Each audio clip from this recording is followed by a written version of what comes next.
Hello. So the new Abyss dropped a few days ago, and just like every Abyss, I was about to do my usual 4-star challenge run. However, I quickly realized that with powerhouses like Xingqiu and Xiongling, it was going to be a bit too easy. And that's where I had an idea. What if we could only use each individual character in one single room? For example, if we play Xingqiu in Chamber 1, we won't be able to play him in Chambers 2 or 3, and the same goes for every character. This means that in total we would have to play 24 different characters, some of them being good, and some of them less good. So before starting the challenge, let's quickly set all of the rules. We will only be able to use 4-star units, with the Traveler being the only exception, since literally everyone has him. We are not allowed to use 5-star weapons, we are also not allowed to use the Battle Pass weapons, and finally, we will only be able to use each character once. Alright, now that the rules are set, let's get going! The first challenge here is going to be choosing the teams, since we need teams good enough to full clear, but if we put all of our good characters in the same chamber, we won't have anything left for the other ones, so we'll have to be careful with our choices. In the first chamber, we have a bunch of Nobushis, followed up with two Fatui guys having Cryo and Pyro shields, so we're going to need a multi-target team that can deal with both Cryo and Pyro. Right away, this is the only multi-target room in the entire Abyss, so that's the only place we can put Beidou in. We also need Hydro for the Pyro Shield, but Hydro is a very valuable element for the next rooms, so we're going to slap in Candace.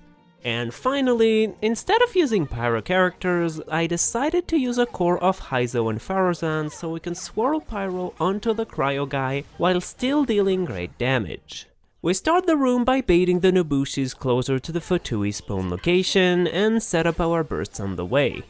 Then we group them up with Haizo's burst, give them a good old punch, and after getting a perfect parry on Beidou for the energy, we finish them off with another punch and our burst. Then we try to group up the two Fatui guys so we can swirl Pyro into the Cryo Shield, and then we break the Pyro Shield with Candace and hit both of them with our punches. We're going to want them to stay grouped, but we also want to focus the big guy as much as possible. So we're going to have to knock the Pyro Fatui around to try to keep them grouped, and after a few rotations, we finish both of them with a big punch. Boom! Now in the second half, since we have a Hydro-infused enemy at the end, I thought it would be a good opportunity for Xiongling to shine, and unsurprisingly, this team did very well. The Rune Drake is pretty straightforward, we just pop all of our bursts and easily kill him in one rotation. Then we wait for the Aramite lady to spawn her minions so we can hit both of them with Xiongling and Kaya's burst, and we can use the remaining of the Pyronado to deal some nice damage to the veteran tainted water spouting Phantasm. We're just gonna call him Minitulpa.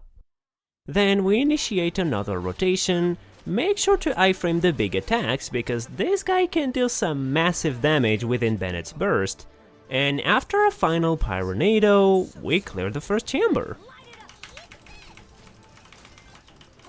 Let's go! That's right, Chongyun, spin on their graves.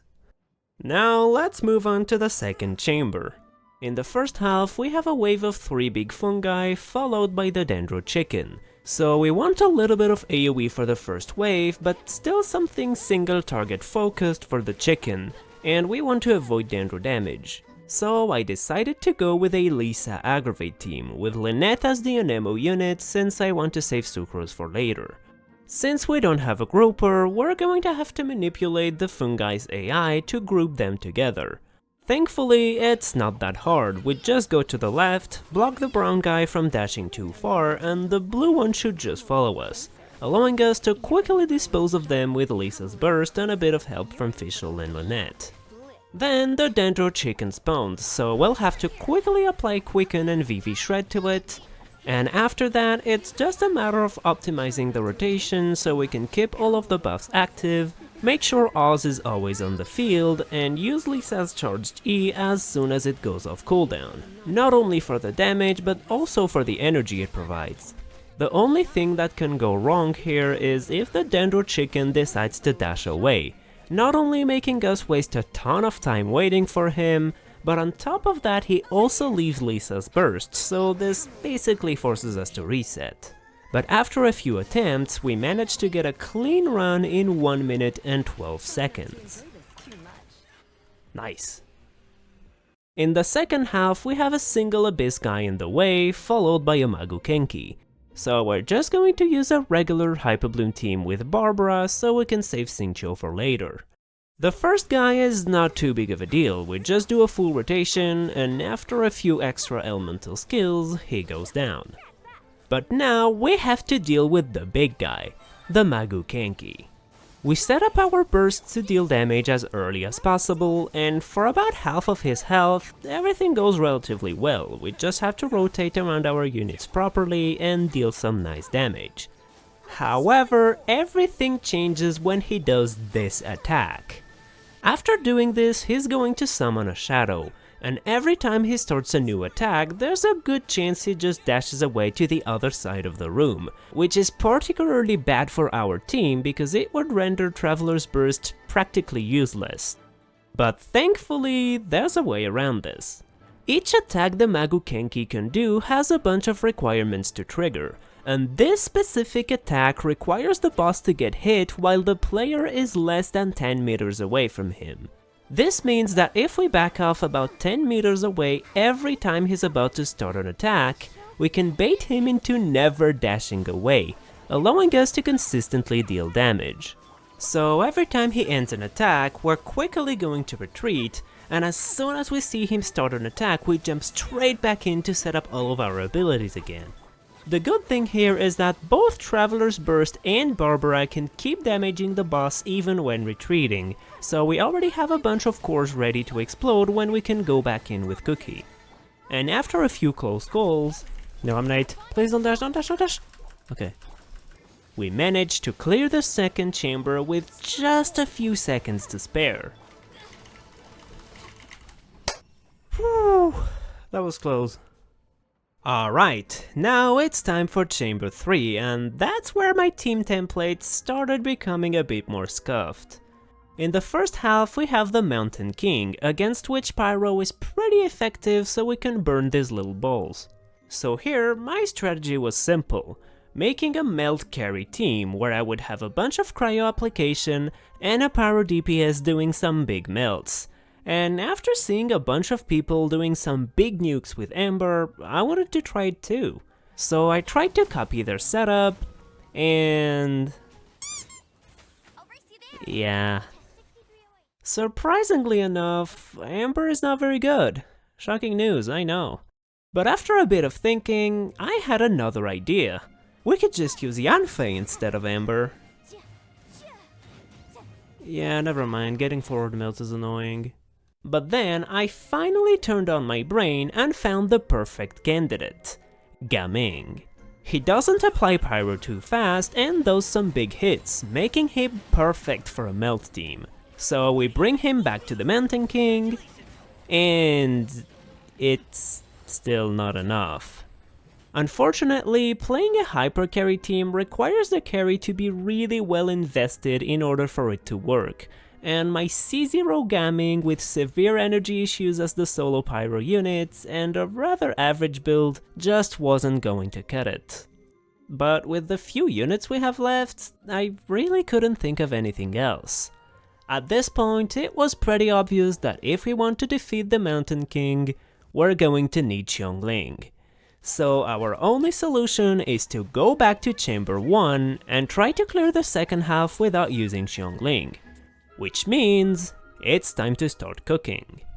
So first, I thought that Noelle would be a pretty good candidate, so I leveled up some artifacts for her, got her to level 90, and tried her out. Yeah, that's not gonna work.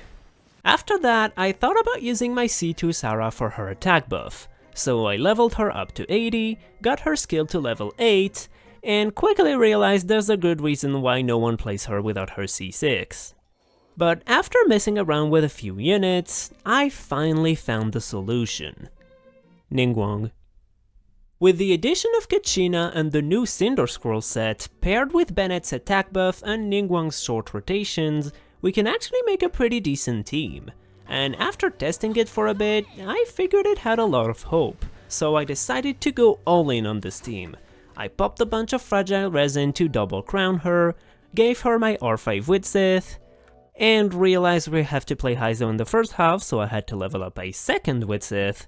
But now, we're finally ready to get our revenge on Chamber 1. Now, we're really going to have to optimize stuff, so let's quickly revise our strategy for the first half.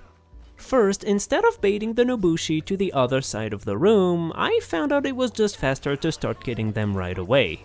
And with a clean rotation, we can kill them with a full punch ready that we can quickly slap on the big cryo guy on the way. Then I found out that if we position exactly here, we can bait the cryo gunner into always butting up his shield right away, allowing us to disable their shields faster. Then we quickly pop our bursts, and the main goal here is going to try to hit both of them with Heizo's big punch as soon as it goes off cooldown. So we're going to have to juggle the power of Fatui accordingly by using a mix of Faruzan's burst, Candace's E and Heizo's charge attack to keep them grouped, and after a bunch of punches, we clear the first room in just over a minute, saving 20 seconds over our first clear. And now, it's time for Ningguang to shine. We start the fight by setting up Kachina's E and Bennett's burst, and by dashing into Ningguang's E, we can quickly grab the geo damage bonus while still funneling the particles into her burst, allowing us to deal a big chunk of damage and still have a good amount of energy after that. We knock out the Rune Drake and move on to the Eremite Lady. Here we're going to set up Kachina and Bennett again while she summons her minion, and by standing in between the two of them we can very quickly defeat the Scorpion while still dealing some nice damage to the Eremite Lady on the way, and we do a bit more animation cancels again to finish her off. Then we have the scariest enemy. This guy can easily interrupt us with his attacks, making Ningguang's clunky charge attacks particularly annoying to use. So instead, we're really going to focus on funneling a lot of energy to Ningguang so she can use her quick burst of damage as often as possible. And after 3 full rotations, we managed to defeat him with 27 seconds left on the clock. Boom! Maybe I didn't need to double crown her after all. That was a little bit overkill. Anyway, now that we freed up Xiongling, it's time to take our revenge on the Mountain King. This time we're going to play a reverse melt team, and since Xiongling is going to be solo pyro here, I gave her an energy recharge Sands and a Favonius lens to help with her energy, and I gave the catch to my Rosaria so she can comfortably use an attack Sands. And now that we have 3 characters dealing damage simultaneously instead of 1, it's going to be a lot easier. We start the fight by doing a Guoba swirl to shred both the pyro and the cryo resistances, and then we pop all of our bursts. We're mostly going to get reverse melts here, but Xiongling is still occasionally going to trigger a forward melt for a nice 51k damage from time to time. Then we Guoba swirl a second time, and we're going to use Sucrose's burst to grab the pyro on the floor, which ensures that we quickly ignite the 3 balls on the ground even if Xiongling can't get her energy back in time, dealing some massive damage to the boss. And after a bit of keyboard spamming, we knock out the Mountain King in less than a minute. And now we move on to the very last room. And as scuffed as this team may look, it was actually really good. Kolei and Xingqiu can apply their element from off-field while dealing some great damage on the way, and Dori can consistently trigger the seeds with her burst and skill, while Kave stays here for the Dendro Resonance and doesn't do anything. And with these consistent hyperblooms and great off-field damage from Kolei and Xingqiu, we quickly damage cap the boss into the second phase. Here we try to bait the little machine to the middle, and we kinda failed to do that. But it doesn't really matter. We quickly dispose of him with our big hyper blooms and finish the run. Oops, I don't have my burst.